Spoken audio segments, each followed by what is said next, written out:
Hey, South Bend City Church. It is so good to be back here with you all again. I just told a friend recently, I feel like you all are kind of part of my satellite family. So thank you for welcoming me back. I'm really glad to be here.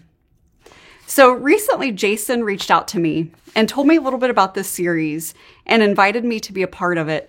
And I was just instantly captured by this concept, this idea that we are not always heroes.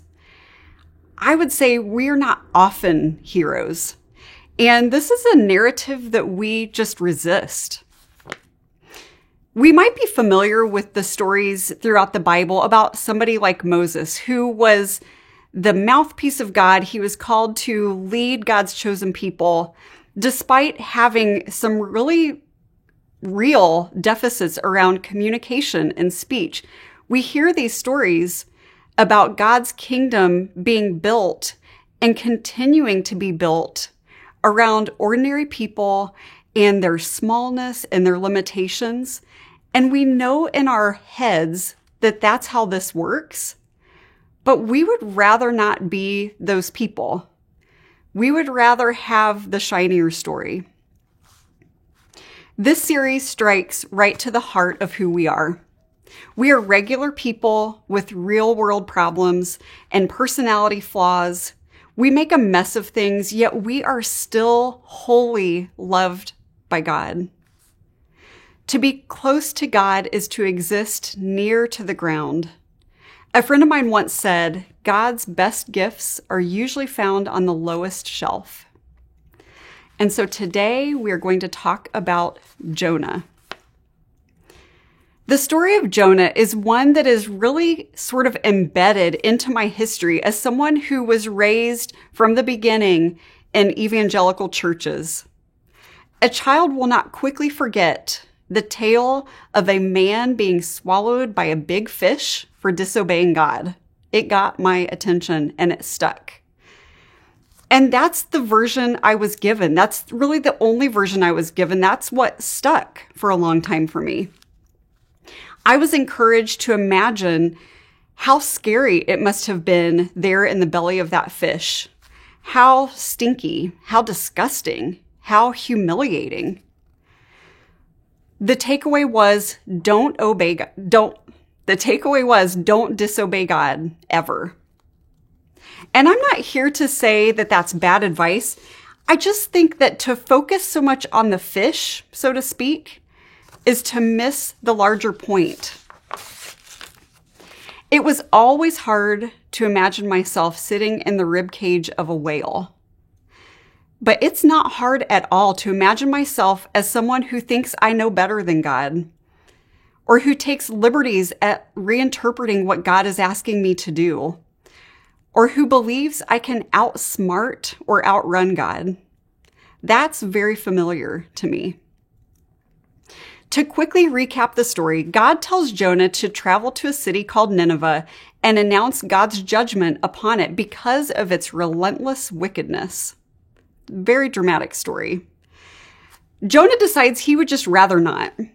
Instead, he runs in the opposite direction to a city called Tarshish. Chapter 1, verse 3 says, "He bought a ticket and went on board, hoping to escape from the Lord." Note that he just didn't refuse to go to Nineveh where God was calling him to go. He was so beleaguered by God's presence in his place that he picks up and travels elsewhere. He is literally running from God. En route to Tarshish, a massive storm erupts. Waves are crashing. People are fearing for their lives. Nobody understands what's going on or why. Eventually, Jonah's shipmates determine that he is the reason for the storm. He had admitted to them that he's trying to run away from God. And these aren't necessarily God-fearing people, but even they know this is a bad idea. This is not going to end well. Jonah tells them they're probably right. He says they should just throw him overboard. And so they do. He gets swallowed up by this great fish, where he spends the next 3 days repenting. At the end of this protracted confession, he's spit back up onto dry land. Jonah course corrects and obeys this time, traveling to Nineveh to proclaim God's judgment on its wicked citizens. Tie the bow. That's the story I was given. The moral, as I was led to believe, was to just obey God the first time, lest we endure untold horrors. Skip Tarshish, go directly to Nineveh, do the hard thing, go to the hard place for the Lord. This age-old narrative paints Jonah as a winner. It was a story of repentance and renewal, this classic sort of Sunday school story arc. Ordinary person makes a mistake. Consequences are dramatic. Ordinary person begs for forgiveness and goes on to do the work of the Lord. But to survive the belly of a whale, even figuratively speaking, is to effectively have the ordinariness buffed off, rendering us the hero. The problem is that this version of the story is incomplete. It rushes the ending and oversimplifies what's really happening here.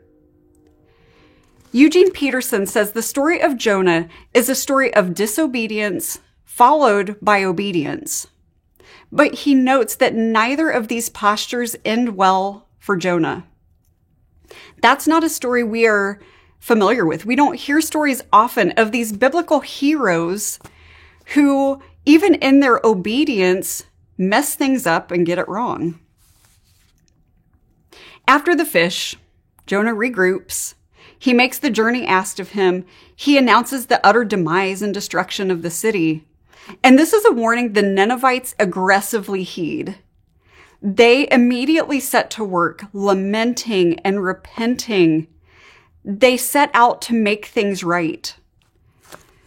Chapter 4, verse 10 says, "When God saw what they had done and how they had put a stop to their evil ways, he changed his mind and did not carry out the destruction he had threatened." The Ninevites are swallowed up by grace. This does not sit well with Jonah. He becomes angry at God's mercy. He throws it in God's face. "I knew you would do this. This is why I went to Tarshish in the first place. You are too good. Your goodness made me look foolish. If I can't be right," he says, "I would rather be dead." He stalks off to pout, and God, in God's relentless too-goodness, cares for Jonah by providing a plant to give him shade. Jonah appreciates this plant and this shade. So when God sends a worm to destroy the plant, Jonah is angry yet again. God basically says here, "You care so much for a stupid plant? How much more do you think I care for the Ninevites?" That's my paraphrase. I have spent the past few years intermittently locked into cycles of imagining myself a prophet, proclaiming the demise of particular people and certain ways of thinking. I'm struck by God's question to Jonah, which is asked twice in just a couple of verses. Is it right for you to be angry about this? I love this phrasing because it implies that sometimes it is right for us to be angry. But when I find myself angry with people just for disagreeing with me or just for seeing the world differently than I do, I can be quick to fly my Jonah flag. At my very worst, I, like Jonah, have wished the worst upon my enemies. I have valued my rightness over our shared humanity. I think Jonah is a cautionary tale of culture wars. The villain is not the big fish, and the lesson is not some legalistic sense of obedience.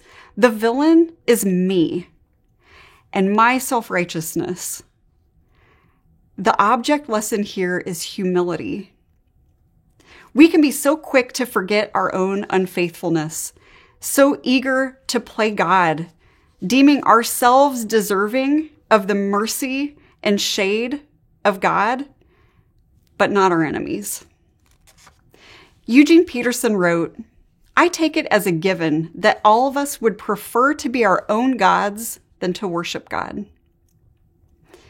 Simply put, we forget our place within the kingdom. Rather than spending our time trying to walk in the way of Jesus, in compassion, low to the ground, humble, we end up spending our time trying to climb to a higher shelf. Caught in the crossfire of these competing allegiances and values and all of our big opinions, our relationships fracture. We want to be right more than we want to be whole. I recently had a difficult conversation with a group of people who are regular parts of my ordinary daily life.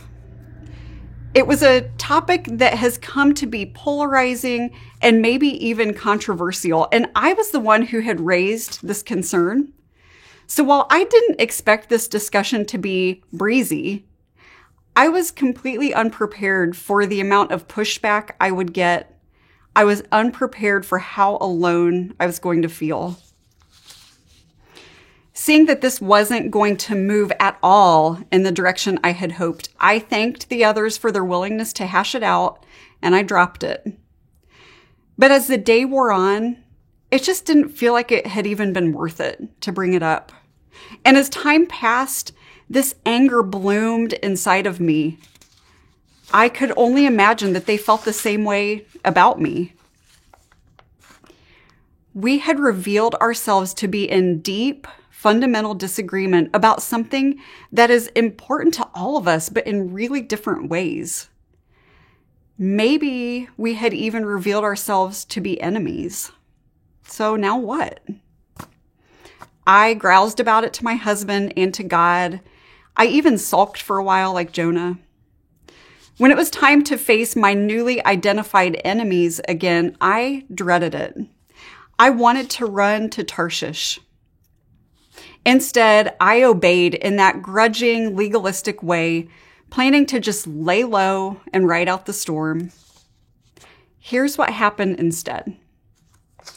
I snuck in a few minutes late and found my seat in the back of the room, planning my early escape, doing what God wanted, but only in the most technical sense. A few minutes later, the person I felt most distraught over came up beside me and gave me one of those COVID-friendly, vigorous arm pats. He said, "It's good to see you, Shannon." He was the plant offering me shade. He was the hero. He was the thing I was not ready to be, and the thing I hope I'm quicker to be next time, because there will be a next time. This friend still cares for me. He still wishes the best for me. He didn't default to the lowest possible opinion of me simply because we disagreed. He reminded me that in the community of God, we are all neighbors, all deeply loved by God, all deserving of mercy. We don't have to be so quick to assign ourselves to different camps or different categories, that we elevate our sense of power or righteousness over the presence and providence of God. This runs in stark opposition to our culture, which profits off of keeping us polarized and sacrificing our connections. It will require intention to resist these knee-jerk reactions. Society keeps pointing us to Tarshish, to the people who remind us of ourselves, where it feels easier. God calls us to places where agreement was never the goal, but where mercy abounds. We can continue to speak truth, and we should, but we don't have to prioritize our rightness over our wholeness.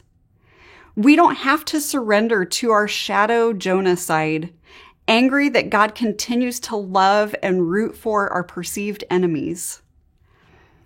Donna Barber writes in Bread for the Resistance, "As challenging as it may be to come to terms with our own conversion, it is sometimes even harder to believe in the power of God to transform another, especially an enemy."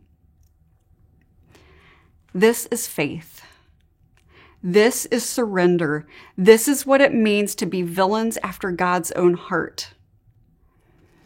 And so today, may we go where we are sent. May we discern what is deserving of our anger and wield it with the compassion of Jesus. May we recognize one another as anti-heroes on a shared journey toward wholeness. And may God's mercy shade us all. Grace and peace to you.